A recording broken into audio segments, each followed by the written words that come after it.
आजकल देश में किसान कृषि के ज़रिए ही नहीं बल्कि पशु पालन करके भी इनकम बढ़ा रहे हैं।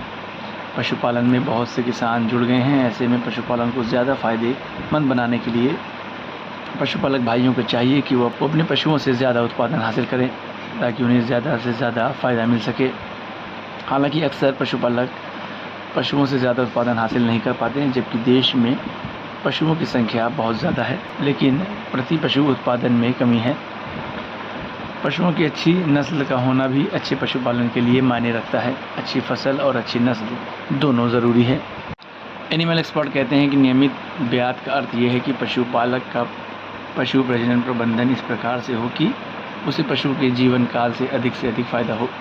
इसलिए ज़रूरी है कि नियमित रूप से पशुओं के प्रजनन पर ध्यान दिया जाए। समान तौर पर गाय 2.5 से 3 वर्ष में और भैंस 3 से 4 वर्ष की आयु में प्रजनन योग हो जाती है। प्रजनन काल में पशु 21 दिनों के अंतराल के बाद गाभिन प्रजनन योग हो जाती है। प्रजनन काल में पशु 21 दिनों के अंतराल के बाद गाभिन करा देना चाहिए। जब पशु के अंदर लक्षण दिखाई देने लगे तो पशुओं को उन्नत नस्ल के सांडों से हासिल वीर्य कृत्रिम गर्भाधान विधि द्वारा पशुओं को गर्भित कराना जाना चाहिए।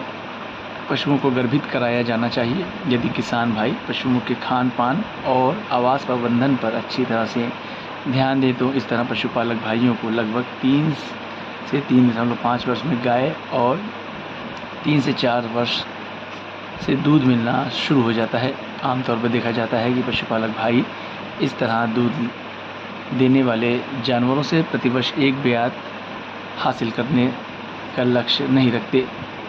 कभी उन्हें दूसरे ब्यात पहले ब्यात की लगभग 2 साल बाद हासिल होती है। पशु को 2 ब्यात का अंतराल 1 वर्ष से अधिक होने पर उन्हें नुकसान उठाना पड़ता है। एक गाय की उत्पादन आयु लगभग 14 वर्ष मानी जाती है। 3 वर्ष में प्रथम ब्यात के बाद अगर नियमित रूप से हर साल एक बछड़ा गाय से प्राप्त किया जाए तो कुल 11 वर्ष में दूध हासिल किया जा सकता है और 11 बछड़े और बछड़ी भी मिलेंगे। अगर 2 ब्यात को छोड़ दिया जाए, उसमें 2 वर्ष का गैप हो जाए तो फिर पशुपालक को दूध और बछड़ों का नुकसान होगा। इसलिए ज़रूरी है कि ब्यात को मिस न होने दिया जाए। बहुत से किसानों को पशुओं के गाभिन होने के वक्त को लेकर कन्फ्यूज़न रहता है। अगर आप जानना चाहते हैं तो जान लें कि ऐसी अवस्था में मादा पशु की भूख कम हो जाती है, दुधारू पशु में दूध का उत्पादन कम हो जाता है। मादा पशु बार बार पेशाब करती है। मादा पशु की योनि द्वारा कुछ चिपचिपा सा पदार्थ निकलता है।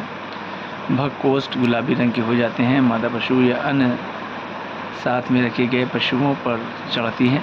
मादा पशु इस दौरान नर पशु के साथ रहना पसंद करती है। अगर आपको हमारा ये वीडियो अच्छा लगा तो हमारे YouTube चैनल को सब्सक्राइब करना न भूलें।